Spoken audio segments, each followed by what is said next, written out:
Do you think that God punished you for abandoning me with that sickness? Anywho. Yeah, any poodles. Grown adult, you should have the resilience. Take your vitamins. Take your vitamins. Nope. No?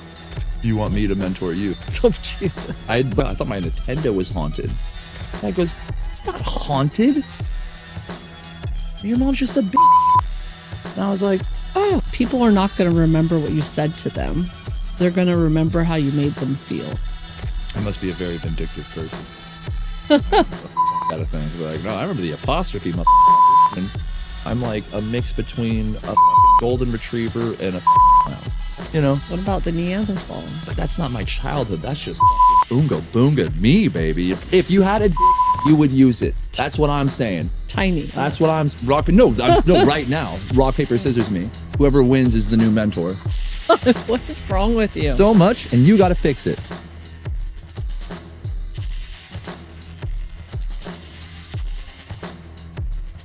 My dad from the distance was like, son, no. He was like, you're doomed.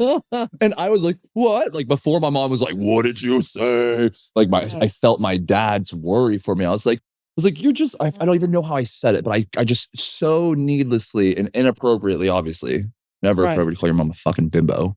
Right. But I did. I wouldn't do that. It was like 6 years old. I called my mom a bimbo. It could have been like, ravioli's ready. And I was like, geez, you bimbo. Like it was just like, what? Like it didn't make any sense, you know?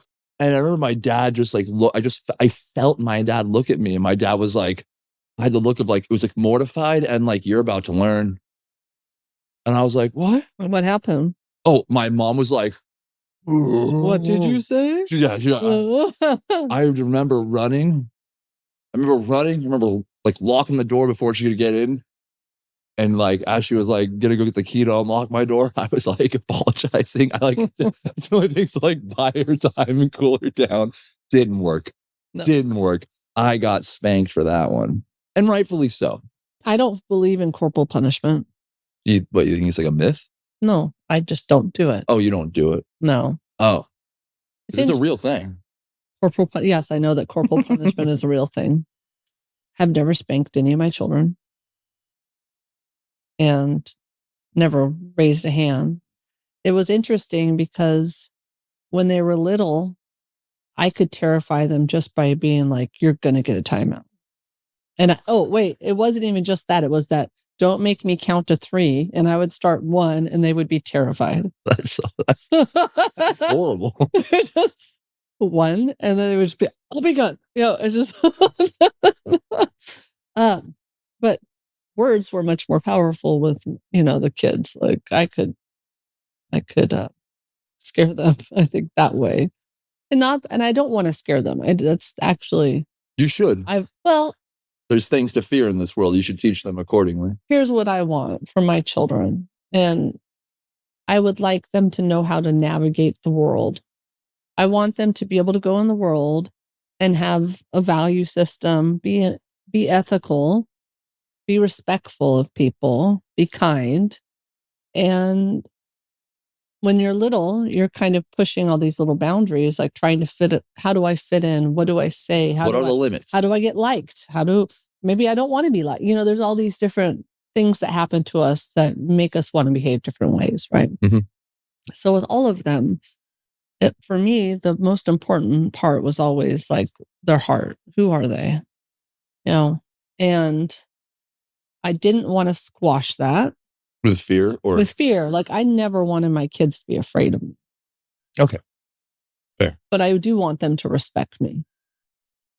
And they don't have to agree with me. Even Parker the other day, we were on our phones, Brian and I were doing something and I was working and Brian was working on his too, I think. I looked over at Parker because we're always, like stay off the electronics, right? And I said, we seem like hypocrites right now, don't we? He's like, yeah, you do. And I'm like, I totally get that. You can feel like we are hypocrites. And maybe it is a little hypocritical right now that we're telling you need to stay off the electronics while we're on. And then I proceeded to tell him, well, right now I'm sending some emails for work and Dad's doing this. And that might seem that way. And sometimes it is. Sometimes I'm playing video games. Sometimes Brian's playing his. Parker always knows when Dad's playing video games because it's sideways, you know? Yeah. And he calls us out. But that doesn't, even though those things are true, even though we could be hypocritical, we could be wrong, we might say something that you don't agree with, you still have to be respectful. And that's something that my mom never hit me either, except for once when I was 16 and I called her a bitch. And she slapped me across the face. It was like an instant, there was no thought, you know, it was just like an instinct, I think. Never did it again. She was very apologetic because that's not my mom's style at all. She's like one of the softest people, but there was something in her that was triggered. You triggered her inner bitch. Oh my God. Kidding. But I get it because it's like you've raised your children, you love them, you want to usher them into the world, and you want them to navigate the world. Like I think about my 92-year-old grandma, and I adored her, and she just passed last year. And her and I got in a couple fights where I was challenging her, and she disowned me like twice in my life. But we were also the closest. And so it was like I was always respectful of her, but there was a couple times where I challenged her a little bit. One was probably in my teens. What did you challenge her? And two, was it disrespectful? I think it was probably something political at the time, or maybe religious, you know? Okay. Back when I was in my teens, because she was very Catholic. Was the fact that you disagreed with her point of view the disrespect, or was it how you went about it? I think it's probably the way I went about it. How? I just kind of in that oppositional way, like why you're wrong, right? I'm so righteous and right. Oh, you were just like telling her that she was wrong, and right. And that you were also right, with it, not really substantiating it. You mean? I mean, I was 16 or 17 years old at the time, so I don't remember the details. I just remember the feeling more than anything. There's really actually I don't know where this quote comes from. I can't remember, but the quote is that people are not going to remember what you said to them. They're going to remember how you made them feel. And that's true. You know, you think back like to these different moments. Like I think back to my grandma, like she was amazing, but I remember that moment. I don't remember what was said, but I remember I hurt her, you know, and that's the biggest part of that moment, that there was a hurt there. I'm not going to remember the details. And that's a lot of our history, you know. So a lot of times we're not actually remembering exactly what was said. We're remembering maybe a word here and there, right? But we're remembering the feeling of it. I must be a very vindictive person. I remember the fuck out of things. I'd be like, no, I remember the apostrophe, motherfucker. I mean, come here. I mean, I feel like kids think that, but I don't know. The memory is right. It gets skewed throughout time. Well, anyways. I'm very convincing to myself, I'll have you know. I know you are. Yeah. Bullshit. Anyways, grandma, anger, disown. Yes. How'd you recover? I mean, within a few hours, I think grandma was like, I love you so much. You know, we were very close till the end. You're just being dramatic. Yeah, I was totally dramatic. No, her too, though. Oh, yeah. My grandmother, yes. Yeah, right? It takes two to tango. No one's disowning the other one. But grandma was very anxious, and she grew up in a generation that respect was, I mean, everything. She's right. When was that? What'd she do? What was her generation? She was the silent generation. I don't know what that means. She was born in 1933. Okay, 1930s. So it was 1940s, really, right? Because right? She grew up during the World War. She was sent to the country to live with another family. Oh shit. Mm-hmm.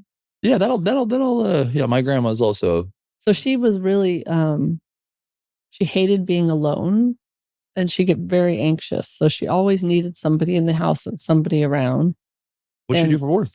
She worked as a bank teller for a long time. But when my grandpa passed, my Aunt Barbara moved in with her. So then she lived with my aunt. And then towards the end of her life, she lived with my aunt and my uncle. They both lived with her. And she needed people around. So when I took her to England a couple of years ago, I got to see firsthand. Like, I didn't realize how important it was for her to have somebody right there.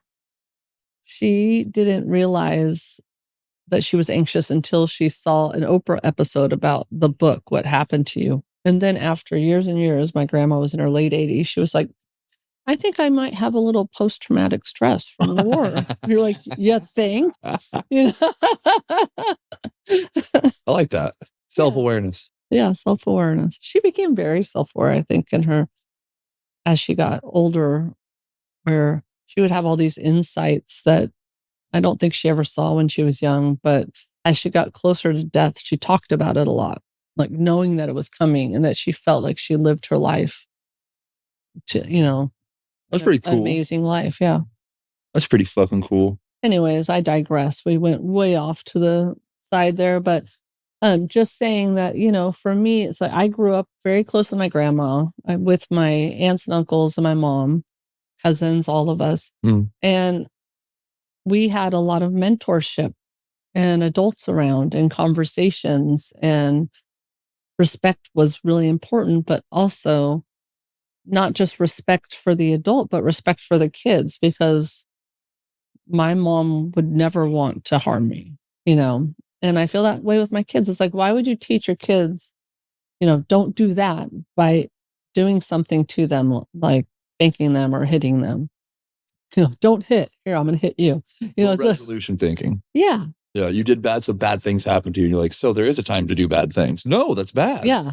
It's Don't do bad things. Right. Very confusing. Like, unless I get away with it? Is that what you're trying to? And not only that, you're supposed to be the safe person for them.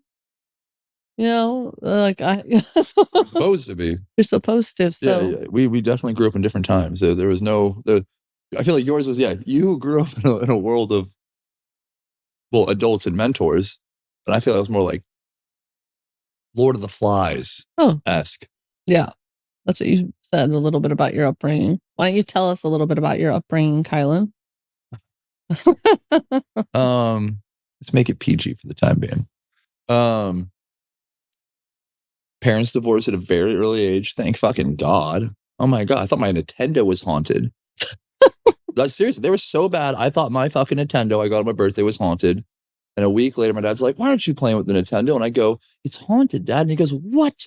And I told him what happened. And because basically, I thought the room got covered in blood as soon as I turned it on. And I was on fire. I was like, it attacked me. Dad goes, it's not haunted. Your mom's just a bitch. And I was like, oh. And apparently they were getting that when I turned on the Nintendo, my mom and dad were fighting, and she threw the pasta the marinara sauce. She threw it at him, and he caught the pan, but the sauce went and just all over the TV, all over the walls, all over me. Wow. So I just hit the power button, and it's like, Nintendo. Mm-hmm. And then I'm like, and I just ran away. But they could, and I just stuff like that were just absolute. So like when they split, I was like, you could have done that earlier? God damn it, you guys, come on. They're trying to explain, you get 2 Christmases. I don't give a fuck. Do I get you 2 to stop fighting? Gimme. It was beautiful. And then with that, I remember my family wasn't poor. My dad was doing very well. My mom was not poor. Mm-hmm. But then they played money ball in court. Mm-hmm. And, then we were poor. And that shit was rough. Not necessarily being poor, but going from that stability and I guess a little bit of accoutrement to you get a bed or you get a couch, if you're lucky, and the quality, it wasn't necessarily the quality of living. It was the quality of stability. It was okay, I'm here now for how long? Was never convinced that this was permanent. Right. Was just introduced to a nomadic lifestyle very early on. And then it was don't get in trouble. You got shit to do. Mom's got to work more now and dad's got to work more now. And, paying for a babysitter would make it so they'd have to work even more now. So how about you just stop getting in trouble? I don't know how to do that. The fuck, you crazy idiots. It seems like a lot of pressure put on you as the kid.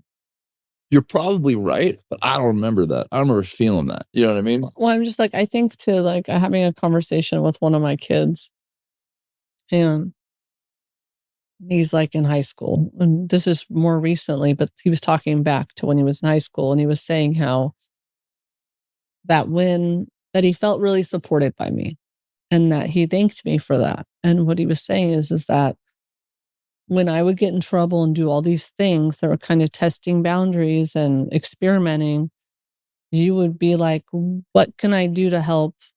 What's going on for you? And want to dig into like, what's really going on here? And he's like, and Dad would be like, you're embarrassing me. And do you know how this makes me look in front of people? Wow. What a puss. And that was hard for him to navigate. And I don't know that people consciously, and I'm not saying anything, I don't want to talk bad about his dad at all. What I do want is like, I don't think we realize how our words have impact on our children. True. And that sometimes we think like that maybe the lever, like, see how this is affecting everybody. And we think that that is going to change something.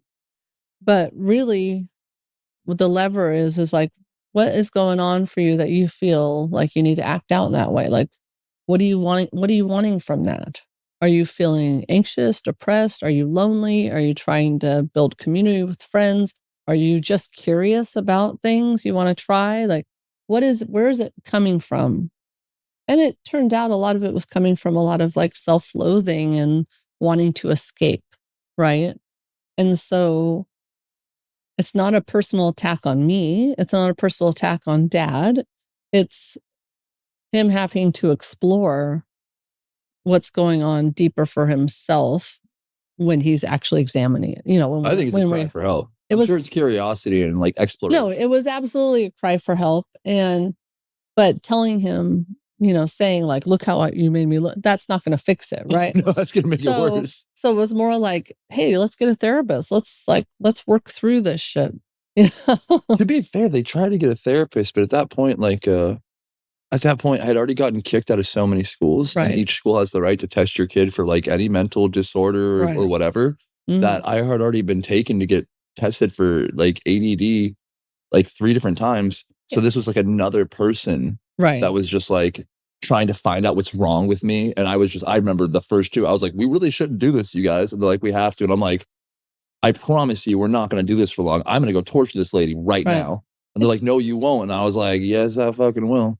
He did therapy. He tried different therapists, you know. I don't think that necessarily was what worked. It was a place for him to vent and to talk to somebody. What I think ultimately, I tried so many things, like taking him to Tony Robbins, taking him to Tassajara, you know, which is a Buddhist retreat, to go be there for a few days and you bathe in the hot springs and beautiful meals and you meditate and all that kind of stuff. Having him read all kinds of books, you know, and I think it's not any one thing. It's the culmination of everything. It's that this person won't give up. This person keeps on trying with me, or because we need people, right? We need our community. You can't do it alone. So I think you need pain. Everybody needs pain in certain ways. Yeah, in certain ways, but almost like inescapably. Like I would say, you'll never appreciate the sun's warmth truly until you've felt its absence and you felt cold. And you felt the pain of cold's bite, you know? Like the sun's nice, but the sun is life once you've gone to the other end of the spectrum, you know what I mean? Like this food is all right, but why don't you go without food? Like, have you ever been dehydrated and you have water? That's sex in my fucking mouth. That's the most beautiful thing in the world. I could be a Buddhist. You keep me there, I'll be a Buddhist for you. Because that's a beautiful moment, but with that contrast. Right. Without the contrast, entitlement, taken for granted, disregarded. And I agree with you in the sense of the accumulation. Like I think all these, you can't bring a horse to water, or you can bring a horse to water, but you can't make it drink. Right. Why would the horse drink? Pain. Yeah. I mean, pain does different things to different people. People react differently to things, right? True. And so there's nothing to say that one kid is going to react the same to therapy or to those experiences. What I do know for him, what ultimately worked for him was getting to traveling, time, one-on-one time, conversations, other adults in his life, mentorship. And now he's in a place, he's in Europe, right? So he's getting a lot of alone time, but he's also meeting so many new people and having new experiences. And this next week, he's going to go walk the Camino again for his second time, which that had a huge impact on him. The first time he did it with Brian. You're right. I think the more graceful way to say what I'd like to say is that from my experiences, and thus why I'm trying to like kind of project it onto Hunter, is like, when I look at my life, I go, damn, how many times did I hear that lesson? Like verbatim, explicitly to me. Could have been on their fucking knees begging me, please, please hear these words. If you have any trust in me, just this once, that's all I ask. Deaf ears. Right. Until whatever precipice of pain that was finally met. Finally, I approached it. And then it was like, that opened the ears. And like retroactively too. Then all of a sudden, hindsight, all of a sudden the old whispers of wisdom come back. And it's like, you fucking idiot. More pain on top of it, sure. But like, I was not receptive. Like that vector wasn't open until pain came and opened it. And I look at your son, and we can edit this out, right? But he was gonna go to Spain well before he had his little incident, right? But then he had that incident, and to me, that it was an Icarus moment. Like, hey, fucker, right? You too, not them. You too. You're not fucking immortal. You're not different. You're just like us, and in the worst ways. And in the best ways. But right now we're looking at it in the worst ways. Because what the fuck's happened to you? You're getting touched. By what? Your own fucking consequences you've been thinking this whole time, skating by, getting away with it. I'm speaking from experience. I'm not trying to like, this is what I look at your son, right? But I truly look at this and I go, like it's I'm only advocating this because it seems so universal. And it's like something I believe in. Where I'm like, weird idea. I want to help you. Please open up this door or avenue of horrible pain, self-induced, trudge through misery. Be so much better for it, right? But like, and that's how I look at people's life. And I'm like, what was the pivotal? What was the turnaround? They talk about these things, and maybe they won't even acknowledge themselves. But I'm listening, and maybe I'm biased, and so I'm like trying to curate it to fit this idea of mine that I'm fascinated with. But like, I feel like life is balance. And I think there's fear, there's pain, there's pleasure and love. You take any one of those things out, it all falls apart and it doesn't work. I think like they harmoniously work together. Like half the reason to strive and do good things isn't just that it's good or it feels good. It's that inescapably it will be replaced with the opposite if you fucking don't. Right. Carrot on the stick wasn't the incentive. Maybe the fire behind you is. Get moving. Yeah. I mean, I look so many things in my life, so many lessons learned, so many mistakes, so many times I was hurt, so many times I hurt somebody. We make a lot of mistakes in our life, and that is part of growing. We have to fail. We have to have hard times. And I don't think you can have empathy, real empathy, without it. And so that's critical. It's more of the degree of things that I'm talking about. It's like what didn't break you might break somebody else. What, you know what I mean? Yeah, like everybody needs to experience hard things. I do think that is true. But at like their own pace. It's not even their own pace. It's more of time and place. Like you never know. You can have somebody that was like so horribly abused and they come out and they become professors and writers and they talk about it and they get out there and they heal. They wield it. Right. And then you might have somebody with the same experience and they are a victim in their head for the rest of their life and nothing ever changes and nothing happens good for them. And they have the story in their head, right? They're chained by it. They are chained. Yeah, they're chained by it. So it's really interesting to me It's like, what is it? What is the mechanism for people that gets people through things and then also empowers them later in life? I know for myself, like there was plenty of moments where I felt very much like the victim, right? Where I would sit there and go, oh, this person wronged me. This thing happened to me. Versus as I've gotten older, I can go, that didn't happen to me. I put myself in that situation. I did that thing that got me there. And when I started to own those things as participating, and sometimes happen to you, you don't participate. I'm not saying that. But like for some of these things in my life where I put myself into situations or did things I'm not proud of, I can look back at it now and I can go, you weren't a victim. You were somebody trying to survive. You were in survival mode. You didn't understand what you didn't understand, right?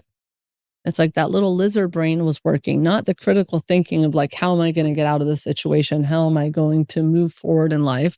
It was, you're not experiencing the past or the future. Everything is critical right now and it's never going to change and it's never going to fix. And you feel that way. It's like as we mature, hopefully our children, I see it in you. Hopefully we move forward into Nihilism. that I was going to say the growth, the maturity, right? And being able to be self-aware and analyze ourselves and others in a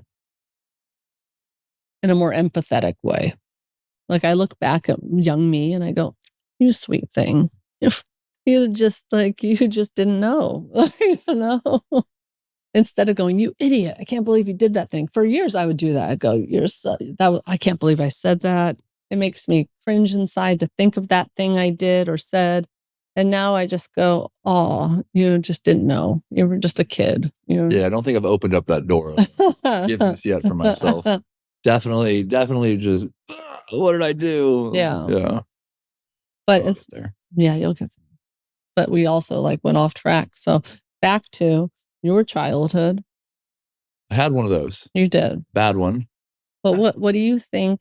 Like, what do you look at in your behavior growing up and also into who you are as a man now? And everything.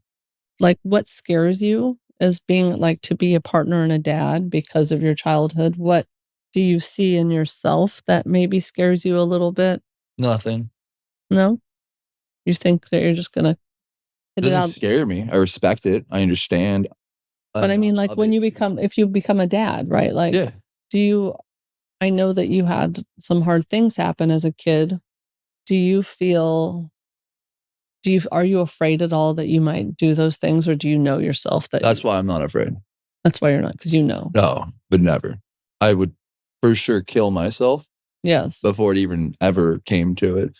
One time I was in a relationship with a girl, and she was putting me through it. She was on, I didn't know this was crazy medication. It starts with an L, not lidocaine. What's it called? What's it called when like you're fucking unstable? Yeah, it's called. She was so chill. Lithium. Yes, she was chill. She was ditzy. She was in a daze all the time, and I was like, "Oh, you're just." She was schizophrenic. Yeah. Yeah. I didn't know this, and when there'd be times with her that as a vegetarian woman, she'd turn her nose up at my food that I made her. It wasn't, oh, it's my food. That's not the issue. The issue is the word she chose to say no.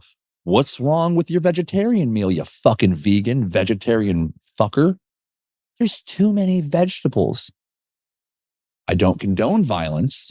I do condone violence, but not against women. But if I did, this would be like the potential moment. Oh, really? I'm just kidding. But like, what the fuck, right? And like, she did stuff like that, like right. And she brought me to a point of such anger that never once did I think about ever putting my hands on her.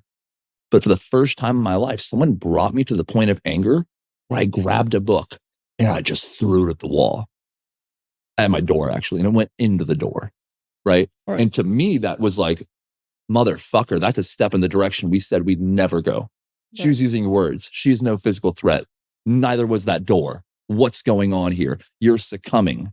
Like you are becoming weak right now, motherfucker. Well, what I was going to say is that a lot of times we use terms, right? Like that person drove me to it, which is not really true, right? What it is that we let ourselves be driven there because one person might look at it and go, whatever. But the power of the words, right? And how it affected you was something that you allowed. Fair. You I will know? say my words did say that, but I will say the rest of the story goes is that I'm fully accountable of it, right? No, I'm not like that. No, I get that. Bitch made me throw a book. I'm like, whoa, look what I did. Right. And you're right. I did use the words that she drove me there. She didn't. I'm just saying that's frequently said, right? People say that all the time. You're right. They drove me to violence. They drove me to it. You're right. You know, and it's that's like, a crazy thing to say. You know, I always, when I hear that, I'm always like, really? Yeah. Like, where's your decision to be mad at that? She didn't drive me to violence, and she didn't drive me to insanity. She apparently just was insane. Right. Needed lithium.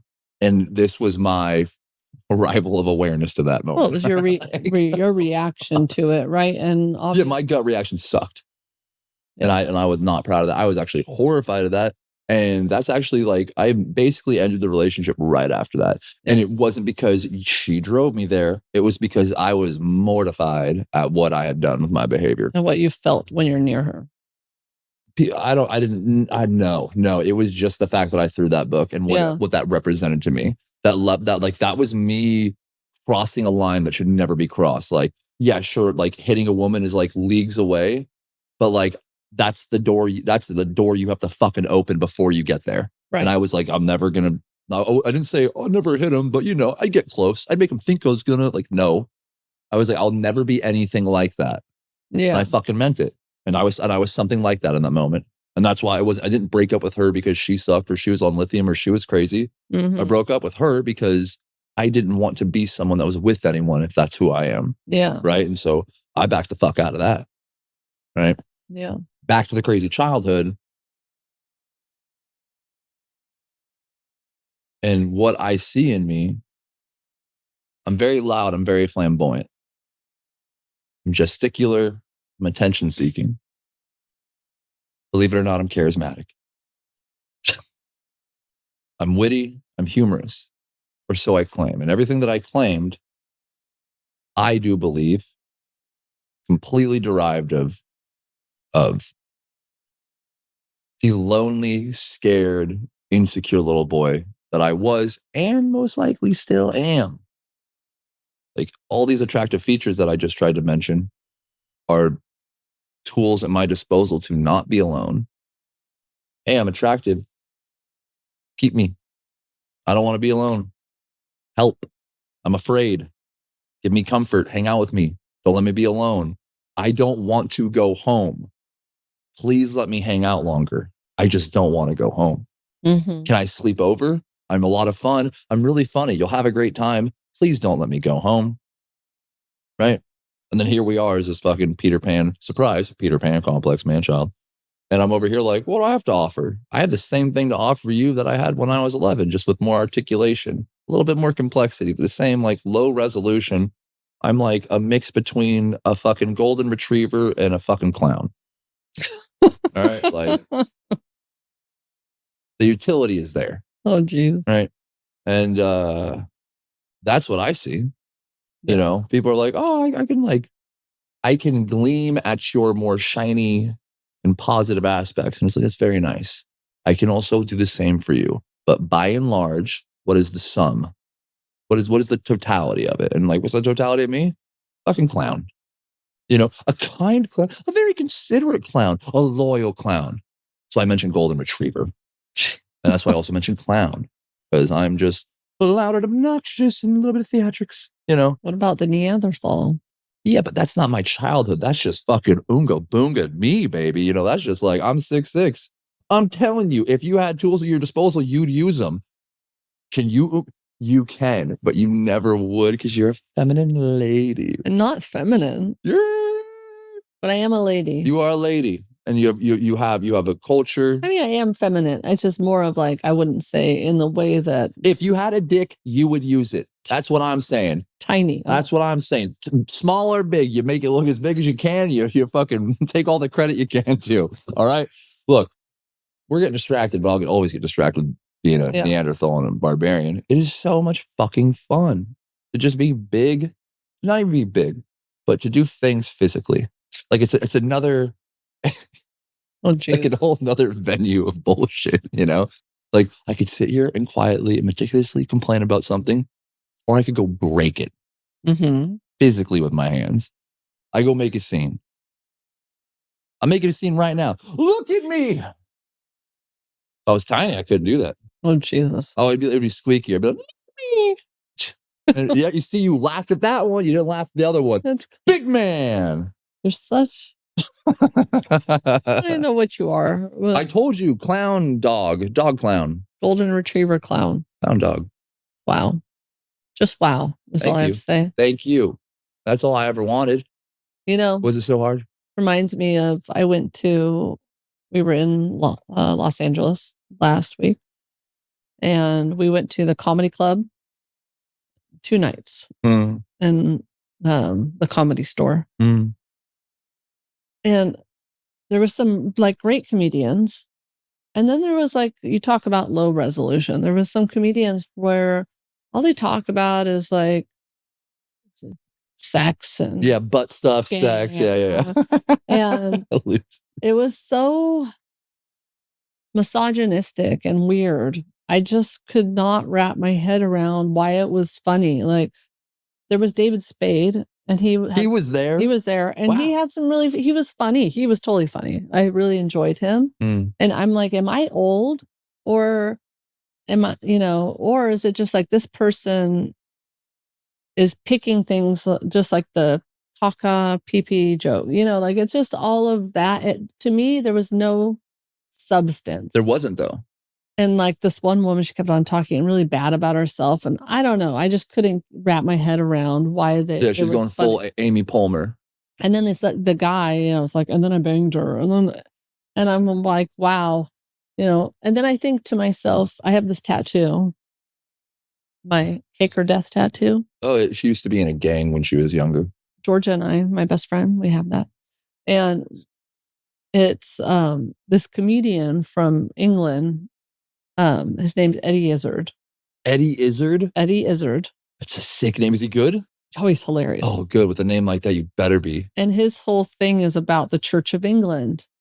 And he's like, they have these extremes, but it's also like there's a lot of beauty. And then there's these extremes. He's like, it's kind of, so he does this whole skit on an airplane, like offering food to people. And he's like, cake or death? They're like, I'll have the cake. And then, the next person, cake or death, I'll have the cake. And he goes, God, everybody wants the cake, And then a little later, he's like, we're out of cake. And the person goes, I'll have the chicken, But it's a hilarious skit. The creativity it took, I think, for the humor, like some of the humor you see, people are really creative about. That to me, it takes no creativity, like to talk about banging somebody. No. Yeah. But if you can like think creatively about what's going on in the world and what makes things humorous, and have wit. It's just, to me, there's such a different skill there. I think it coincides with like the relative intelligence of the current population. And I think as a society, we have like a sum total intelligence that is actually growing. That is one of the good things that we are doing. You can argue politics all you fucking want, but when it comes to like by and large, like children are more educated. No, they're not. The recent development. You're talking about adults. No, I'm talking about the recent development. Okay, I know. The recent development of children who are not in the comedy clubs, nor are they comedians. They're in school still, correct? So where? No, Gen Z. Gen Z is in their 20s. Lady. I get. What I'm trying to say is, as a society, we have a populace, right? Right. We do things together. We argue, we grow, we fight, we do all these things together. Like the curb, if you will. We've been raising standards. That's been our goal. Gen Z. It's been our goal. And most of us have met that goal, right? And I think with that comes, there used to be slapstick. Slapstick used to be here because our society was here. And then society was like, hey, we can do better. Not just comedy, across medicine, education. We kept going. And so then you can look at the reflection of that with comedy. It followed suit. We needed complexities. We need triple entendres. We need a joke within a joke that actually follows a story that was predictable, but you had a crazy twist on it. Oh, you witty little bastard, you. I'm serious. Have you seen Dave Chappelle? Dave Chappelle will tell you the punchline before the joke, and then you'll fucking forget, and it's oh my God. But you're sitting there and you're like, I'm a fan of this complexity. Like, these aren't like overrated nuances. Like, this is just where we're at. This is par for the course. So when someone comes in and tries to pull out some fucking old shtick from fucking generations ago, sounded like you had some dude talking about sex like he was like as successful as Dice Clay. He's gonna be like, and then I put my dick in her. Oh, you know what I mean? Everyone's gonna be like, oh, he said, oh. Fuck every word before that. Him saying, oh, I just fucking came in my pants. That was comedy at one point. Oh, Jesus. It was. Andrew Dice Clay was a funny guy who had a great cadence, but as someone who did not find that to be cutting edge, because I wasn't there at the time, I look back at that and I go, we came a long way. Oh, yeah. Right? Him and Rodney Dangerfield, all those guys. Amy Palmer was not a good thing for the women's movement. Who's okay, Amy Palmer? There you go. Amy Palmer was a successful stand-up comedian. Later, I think they found out that like she stole most of her jokes, which was just like, I don't think that's her last name. Oh, you're right, Amy Schumer. That's what you're talking about. Okay, you know what I'm talking about? Yeah, I do know who you're talking about. But that's not Amy Palmer. Yeah, I know. Well, guess what? Guess what? My bad. Amy Schumer. She was female Dice Clay. Mm-hmm. It didn't work. Just like that guy doing modern day Dice Clay doesn't work. That shit didn't work. She'd be like, my vagina is icky. And all the girls are like, oh my God. And all the guys are like, what the fuck? You know? And it was like, you're a fucking misogynist. It was like, bro, like, if shut the fuck up. I'm going to go up to a girl and tell her all about every little detail about my dick. Right. Like, no. Yeah. Anyways, right. It's not going to be successful. Yeah. It's just, I didn't enjoy. I was sitting there and it was lowbrow. And I was sitting there and watching, and I was hearing people laugh. And I'm like, have I just gotten old? You know, am I just out of touch? That's what I'm saying. I mean, that's what I was just talking about. I'm like, you're not out of touch. You're in touch. You're keeping up with the times. The times is, we are not lowbrow. What was highbrow is now lowbrow because we've moved past that. But the whole crowd was laughing. Really? Yeah. You were in LA? Yes. Did they look like idiots? I mean, I don't know, but I'm just saying. They're laughing. What was the joke? Was he like, I put my pee-pee in her? Oh.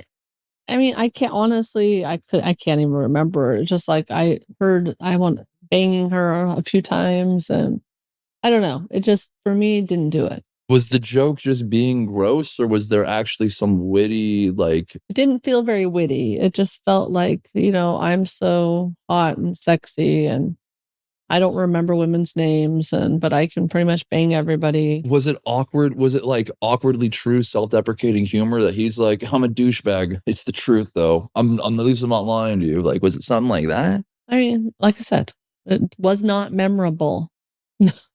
You know, there was like 2 of the comedians that were very funny and memorable. But I'd say we saw maybe 8 different comedians over the weekend. And that's 2 out of the 8. And I know that people practice stuff and they're working things out of the Comedy Store. So I'm not trying to be harsh. It's more of like, I just thought, is this indicative of what comedy is right now? I don't know. Why don't you know? Because I am out of the loop. That's fucking right, lady. Get in the loop. We got to watch more comedy. And then we can judge these people and go, ooh, I'm in the know, motherfucker. Right. Watching and judging. You should say motherfucker more often. Motherfucker. It's not for you. Okay. Oh, shit. What time is it? It is 3:16. It's 3:16? That's because I have a child and I have to make sure that he can get a hold of me. About the I have a family. Oh, man. I do have a family. You do, and there's nothing wrong with that. It's admirable. I wish I had a family. Someday some poor woman can get tricked for the longest con of her life. Seriously. She'll deserve it. What do you have to add? I think I would destroy you. Be more interesting. You're learning from me now. Okay. Rock, paper, scissors. This story sucks. No, right now. Rock, paper, scissors me. Whoever wins is the new mentor. Oh, you're afraid.